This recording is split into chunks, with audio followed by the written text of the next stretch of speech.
Zərərli söz söyləməyərək rahat və huzura qovuşur.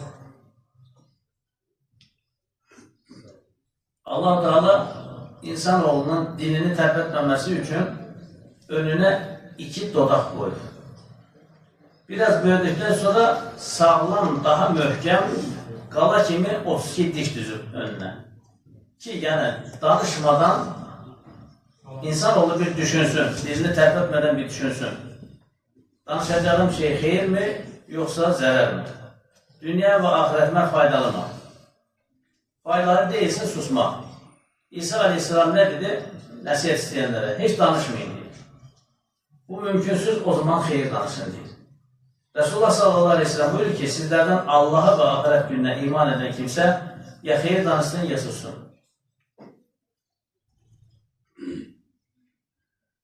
Bir gün padişahın oğlu cümə namazına gələrkən imamın vəzdə danışmaq gümüşsə, susmaq qızıldır, hikmətli sözünü eşidir.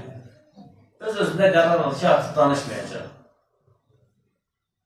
Bir gün keçir, 2 gün keçir, hər şey yerində uşaq danışmır. Madəm susmaq daha fəzilətlidir, danışmayacaq.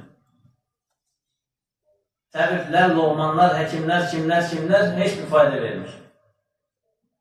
Padişah ənam təklif edər sözü. Kim padişahın oğlunun danışdığını söyləyərsə ona ənam verəcəm, ona müjdə verəcəm, muşluq verəcəm filan. Bir gün padişahın oğlu ova çıxır, öz dəstəsini götürərək.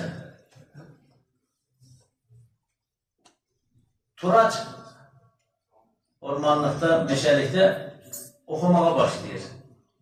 Həmən tulanı buraxırlar, tura gedib kolluqdan turacı qaldıran kimi oxu sadağına qoymuşlar, yaya qoymuşlar, həmən oxlayıb turacı salırlar yerə. Padişahın oğlu deyir ki, sən də diri bəlasına düşdün.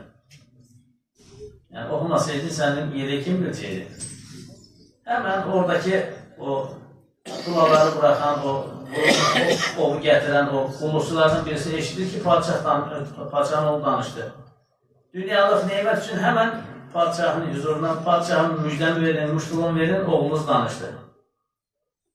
Gəlir, oğuldan qaydırırlar, oğlun nətərsən, necəsən, yaxşılanmı, filan filan, səs yox. Ən sonunda sən demək padişahdan ənam almaq üçün, muşluq almaq üçün yalan danışdın, o önünə kəndiri salıb, taxtanı vurmaq istəyəndə padişahın oğlu deyir ki, sən də dili bəlasına düşdün.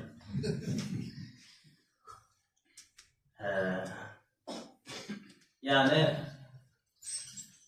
2 fikirləşib bir danışmaq lazım. Allah 2 qulaq yaradıb, 1 dil yaradıb. Yəni, insanoğlunun başına gələn hər müsibət dilinin ucbatından.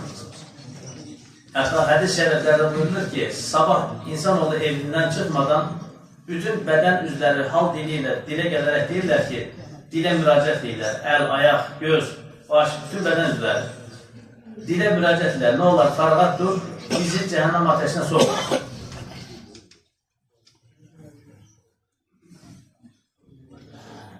Davud Aleyhisselam oğlu Süleyman Aleyhisselama nəsiyyəti.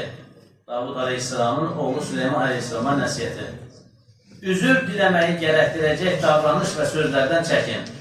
Nəfsini və dilini doğruluğa alışdır. Hətta hədis şərifdə insanoğlu deyir, doğru danışa-danışa Allah qatında sıddıqlardan yazılar. Davamında deyir ki, insanoğlu yalan danışa-danışa Allah qatında kəzzabdan yazılar, yəni yalancılardan yazılar. Həzrət Mevlana qafilanə sözün insanın başına açdığı müsibətlərə diqqət çəkərək belə xəbərdar edir. Sözün maskarası olma. Sözün maskarası olma. Bir də qardaşlarım, İslam alimlərindən birisinin iç boşboğazlıq deyə bir təbiri var. İç boşboğazlıq. Normal danışdıqlarımızdan ziyadə artıq bir də maşın sürərkən və yaxud da yolla gedərkən, heç kəs yanımızda olmayarkən veyahut da yanımızda birisi olarkən içimizdən danışdıklarımız var. Ona deyirlər iç boşboğazlıq. İçdən bir Allah Allah demək var, bir la ilahe illallah demək var, Sübhanallah demək var. Bu zikirdir, xoşlanan bir şey, təriflənən bir şey. Bir də içində onu ona vurursan, bunu buna vurursan, iç boşboğazlıq edirsən. Ondan da çəkinmək lazım. Tabii bu zirve halı. İnsan hiçbir söz söylemez ki yanında gözetleyen, yazmağa hazır bir melek olmasın. Yani insanoğlunun dediklerini, elədiklerini yanında ne olur? Yazan bir melek, qeydə alan bir melek var. Ona kiramen katibin meleği deyirlər. Fizikada bir kanun var, ne diyeyim? Enerji itmir, bir haldan başka bir hala geçir. Yani bu söylediklerimiz, dediklerimiz hamısı qeydə alınır, ahiret günü, kıyamet günü önümüze koyulacak. İqra kitabek, oku kitabı. Bugün sana hesap sorucu olarak nəsin yeter. Kitap önümüze koyulacak, buyur. Bu yazdıkları sen beğenmirsən, mən artıq beğen. Ona göre o səhifələri yaxşı doldurmaq lazım. Yerişinde təbii ol, səsini alçaq, unutma ki, səslərin ən çirkini uzun qulaqların səsidir. Yəni, danışarkən səs tonuna da riayət etmək lazım. İnsanların qulağına tırmalayacaq, qulağını incidəcək, zədələyəcək şəkildə danışmamaq lazım. Və yeriyəndə də mütəvazi şəkildə وَلَا تَمْشِلْ فِي الْأَرْضِ مَرَحَا Allah təala buyurur, qurrənələr, kibirlənə girmə. Ebu Dücane radıyallahu anh ve sahabeden Resulullah sallallahu aleyhi ve sellem kılıncı kaldırdı, bu kılıncı kim alar benden? Sahabenin hamısı atıldı öne. Ben alırım ya Resulullah, ben alırım.